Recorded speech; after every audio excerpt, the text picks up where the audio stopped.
హైదరాబాద్ మహానగరంలో ఉద్యోగార్థుల కోసం ఐటీ శాఖ కీలక నిర్ణయం తీసుకుంది.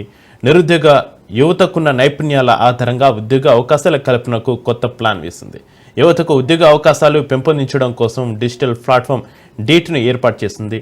డిజిటల్ ఎంప్లాయ్మెంట్ ఎక్స్చేంజ్ ఆఫ్ తెలంగాణను తీసుకొచ్చింది. ఇది ఆర్టిఫిషియల్ ఇంటెలిజెన్స్పై ఆధారపడి ఉంటుంది. ఇక డీట్కు సంబంధించి ప్రత్యేక ప్లాట్ఫామ్ను తెలంగాణ ప్రభుత్వం రూపొందించింది.